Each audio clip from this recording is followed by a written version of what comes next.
పాండు ఇక్కడ లోకల్ జేసీ RTC employee అయినా ఆర్టీజేసీ ఈ ప్రభుత్వానికి మేము విజ్ఞప్తి చేస్తున్నాం. మాకు సంఘీభావం జరపడానికి వచ్చినటువంటి తాళ్లపల్లి రేవణ్ణ గారికి కూడా వారికి అభినందనలు తెలియజేస్తున్నాం.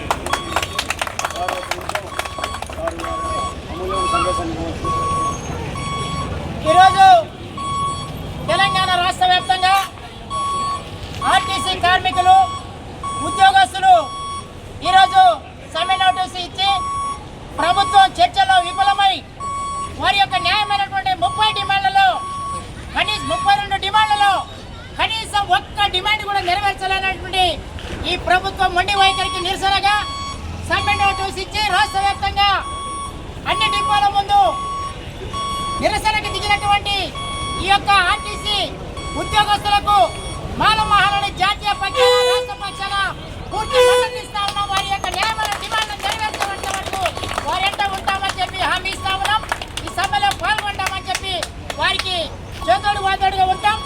ఈ ప్రభుత్వం యొక్క మొండి వైఖరికి నిరసనగా మాల మహారాణి రాష్ట్ర వ్యాప్తంగా అన్ని డిపోల ముందు మాలలందరూ కూడా ఈ యొక్క కార్మికులకి మద్దతు ఇవ్వాలి, అందరూ పాల్గొనాలని చెప్పి మా యొక్క సంఘ లీడర్లందరూ కూడా పిలుపునిస్తా ఉన్నాం. అదేవిధంగా అన్ని యొక్క గత ప్రభుత్వంలో మరి ఆర్టీసీ బతకదన్నటువంటి మాజీ ముఖ్యమంత్రి మరి అతని మెడలు వచ్చి ప్రతిపక్ష నాయకుడిగా ఈరోజు ప్రగల్భాలు పడితే మరి ఈరోజు మీరు చేస్తుంది రేవంత్ రెడ్డి గారు అని చెప్పి మేము అడుగుతా ఉన్నాం. 32 డిమాండ్లలో ఒక్కడి కూడా నీ చేత కాకపోతే దిగిపోమని అడుగుతా ఉన్నాం.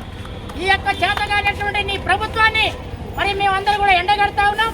ఈ కార్మికుల యొక్క న్యాయమైన డిమాండ్లు అసలు నీ వల్ల ఏమవుతుందో కనీసం అవన్నీ చెప్పాల్సిందిగా మేము విజ్ఞప్తి చేస్తా ఉన్నాం. 100% ఈ యొక్క కార్మికులకి గత ప్రభుత్వం ఏదో జీవో తీసుకొచ్చిందో గవర్నర్ సంతకం కూడా అయిపోయిన తర్వాత ఎందుకు పెండింగ్ పెడుతున్నావు?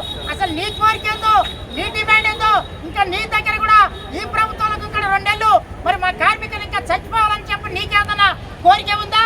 ఈ కార్మికుల పొట్టగొట్టాలని నీకేమైనా ఆశగా ఉందా?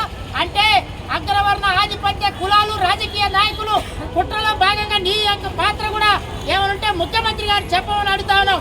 క్లియర్ కట్ గా అధికారంలోకి రాకముందు ఒక మాట, అధికారంలోకి వచ్చిన తర్వాత ఒక మాట చెప్పడం ఇది న్యాయమైనటువంటి కాదు.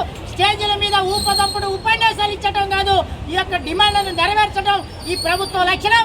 నువ్వు అద్భుతంగా పరిపాలిస్తున్నావు, ప్రజల పాలనలో కదా, మరి ఇదెందుకు వస్తుంది నీకు? ఈ యొక్క ఆలోచన నీకెందుకు? ఈ యొక్క విలీనం చేయకుండా ఎందుకు అడ్డుకుంటున్నావో చెప్పాల్సిన అవసరం ఉంది. మరి బట్టి విక్రమార్క గారు ఈ యొక్క ఎస్సీ ఎస్టీ బీసీ మైనార్టీలు యొక్క రాష్ట్ర వ్యాప్తంగా అనేక మంది పేద ప్రజలే ఉన్నారు కాబట్టి మరి మీరు ముఖ్యమంత్రి గారికి చెప్పాల్సిన అవసరం ఉంది. పొన్నం ప్రభాకర్ తక్షణమే రాజీనామా చేయాలి. మీరు కూడా తక్షణమే స్పందించాలి. వీటి మీద న్యాయమైన డిమాండ్ల మీద వీళ్ళని చేయాల్సింది మరొకసారి చర్చలకు పిలవాలి. చర్చలకు పిలిచి ఈ యొక్క కోరికల్ని ముందస్తుగా విలీనం చేయండి. ఆ తర్వాత చిన్న డిమాండ్ ఏమంటే తర్వాత చూద్దాం. మొట్టమొదటిగా ఈ ప్రభుత్వంలో ఈ యొక్క ఆర్టీసీని విలీనం చేయాలని చెప్పి ప్రజల పక్షాన ప్రభుత్వాన్ని మేము కోరుతా ఉన్నాం. ప్రతిపక్షాలు రోడ్ల మీదకి రావాల్సిన అవసరం ఉంది. ప్రభుత్వాన్ని మెడలు వచ్చి మీరు గత ప్రభుత్వంలో చేసింది మీరు ఎందుకు చేయలేకపోతున్నారని చెప్పి మాజీ ముఖ్యమంత్రి 44 ఇచ్చిండు, 50 ఇవ్వనని మా యొక్క డిమాండ్ల మేమందరం కూడా మద్దతుగా కేసీఆర్ 44 ఇచ్చిండు, రేవంత్ రెడ్డి 50 ఇవ్వాలని చెప్పు. ఇస్తాడు తమ్ముడు, ఇస్తాడు. కాబట్టి తీసుకున్నా న్యాయమైన డిమాండ్ ఇక్కడ కొంతమంది కోరికలేం కోరలేదు.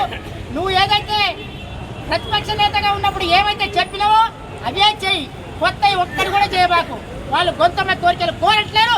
ఈ న్యాయమైన డిమాండ్ల కోసం మేము ఎన్ని రోజులైనా నీకు వ్యతిరేకంగా పనిచేయడానికి మా మాల సిద్ధంగా ఉందని తెలియపరచుకొని ముగిస్తా ఉన్నాను.